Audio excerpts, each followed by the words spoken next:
15% reservation ఎస్సీలకు ఏర్పాటు చేయడం జరిగింది. ఈ ఎస్సీలలో 1000 ఉద్యోగాలు గవర్నమెంట్ ఇస్తే 150 ఉద్యోగాలు మన ఎస్సీలకు ఇవ్వాలా, ఆ విధంగా రూల్ రాయబడింది.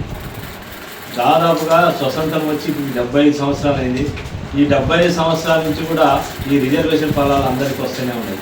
ఉద్యోగాలు, విద్య, ఆర్థిక, సామాజిక రంగాలలో అన్ని రంగాలలో రిజర్వేషన్ మనకుంది. అయితే ఈ యొక్క రిజర్వేషన్ ఎవరికి అందుతుంది, ఎవరికి అందటం లేదని చెప్పి 30 సంవత్సరాల కిందటనే భవిష్యత్తు గురించి ఆలోచన చేసి సుదీర్ఘంగా సర్వే చేయడం జరిగింది. ఈ యొక్క సర్వేలో మొత్తం కూడా ఈ రిజర్వేషన్ ఫలాన్ని కూడా మన మాల సోదరులైనటువంటి వాళ్ళు అందరూ కూడా ఉపయోగించుకుంటున్నారు. మాదిగలు మాత్రం వాటిని ఉపయోగించలేకపోతున్నారు. కానీ ఈ రిజర్వేషన్ ఫలాలు అందరి కోసం పెట్టినారు. మన 59 ఉపకులాలు ఉన్నాయి. ఉపకులాలలో ఒక్క ఉపకులము మాల వాళ్ళ బాగా ఉపయోగించుకుంటున్నారు. మనం కూడా ఉపయోగించుకోవాలని చెప్పి ఒక ప్రతిపాదన చేసుకొని ఉపయోగించుకోవడానికి ఆ రోజు పరిస్థితులు ఎట్లుందంటే మనం ఇంకా అభివృద్ధి చెందలేకపోయాం. మన పరిస్థితులు వాళ్ళ పరిస్థితులు తేడా ఉన్నాయి. వాళ్ళందరూ కూడా డాక్టర్లు, ఇంజనీర్లు, కలెక్టర్లు, ఐపీఎస్లు, టీచర్స్, ఎండిఓలు అన్ని ఉద్యోగాలలో వాళ్ళందరూ బాగా స్థిరపడిపోయినారు. వాళ్ళందరినీ కూడా అభివృద్ధి చేసుకుంటున్నారు.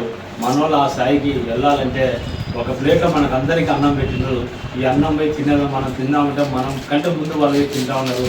మనం పోయాక ఏం లేకుండా పోతుంది. కాబట్టి ఈ యొక్క ప్లేట్లో పెట్టే అన్నం మన అందరి కోసం. కాబట్టి మా భాగం మాకు సపరేట్ చేయమని చెప్పి ఈ సపరేట్ చేయడానికే మాదిగా రిజర్వేషన్ పోరాట సమితిని స్థాపించడం జరిగింది. ఆ 30 సంవత్సరాల నుంచి పోరాడితే మధ్యలో రావడం జరిగింది. కొంతకాలం రిజర్వేషన్ మనోళ్ళు ఉపయోగించుకున్నాం.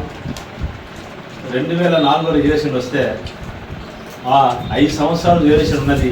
అప్పుడు 20,000 ఉద్యోగాలు మన మాదిగ బిడ్డలకు రావడం జరిగింది.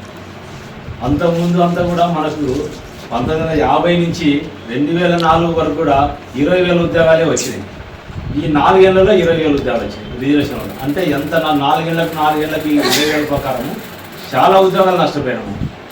కాబట్టి దీన్ని గుర్తుపెట్టుకొని మళ్ళా పోరాటం చేసి ఇప్పుడు ఈరోజు ఎస్సీ వర్గీకరణ మనకు అమలవుతుంది.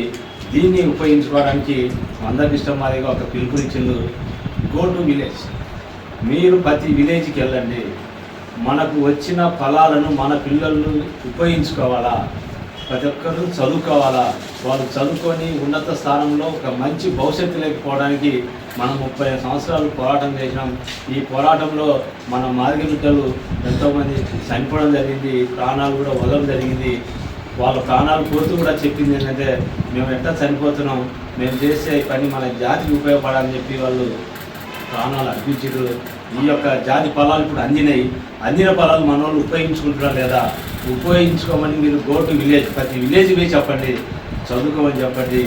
చదువుకోవడానికి కావాల్సిన రిజర్వేషన్ సీట్లు, ఎంబీబీఎస్ సీట్లు మనం ఉన్నాయి, సపరేట్ చేశారు. డాక్టర్ సీట్లు ఉన్నాయి, తర్వాత ఇంజనీర్ సీట్లు, లాయర్ ఉన్నాయి. అన్ని రంగాలలో మన రిజర్వేషన్ సీట్లు మనకు పక్కన ఉన్నాయి. దాన్ని ఉపయోగించుకొని అభివృద్ధి చెందాలని చెప్పి ఈ యొక్క గో టు విలేజ్ 4వ రోజు కార్యక్రమం పెట్టబడింది.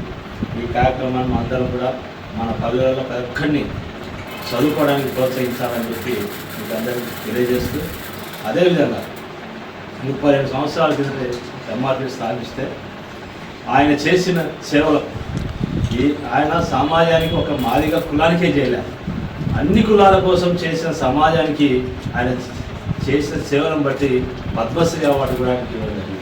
పద్మశ్రీ అవార్డు రావడానికి కారణం ఏంటంటే గుండె జబ్బు పిల్లలందరినీ ఒక వేదిక మీదకి తీసుకెళ్ళి వాళ్ళకు ఉచిత ఆపరేషన్లు చేయించడంలో ఎంఆర్పిఎస్ పాత్ర ముందున్నది. ఆ పాత్రలో అన్ని కులాలకు ఉపయోగపడుతుంది, ఒక మాదిగ కులాలకే కాదు. అదేవిధంగా వృద్ధులు, వితంతువుల పింఛన్ల కోసం పోరాటం ఎంఆర్పిఎస్ పోరాటం చేసింది. ఆ పోరాటంలో 1000 రూపాయల పింఛన్ 2000 అయింది, 4,000 తీసుకుంటా ఉన్నాం. ఆ యొక్క పథకంలో వికలాంగుల కోసం పోరాటం చేసినాం. అంటే అన్ని కులాలు, ఒక మాదిగ వికలాంగుల కోసం కాదు, అన్ని కులాలు ఉండే వికలాంగుల కోసం. వాళ్ళు ఇంట్లో కష్టపడుతున్నారు, వాళ్ళకు ఎలాంటి ఇబ్బందులు వచ్చి పింఛన్ పోరాటంలో 6,000 అయిపోయారు.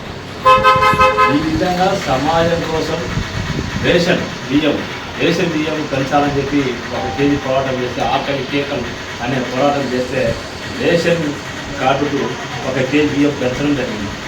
ఇట్లా అన్ని కులాల కోసం, సమాజం కోసం, మన ఎంఆర్పిఎస్ మాదిగల కోసం ఒక పక్క పోరాడుతూ ఉన్నాం. మన అంశాల కోసం అటు కూడా సమాజానికి ఉపయోగపడే కార్యక్రమాలు చేస్తూ ఉన్నాం.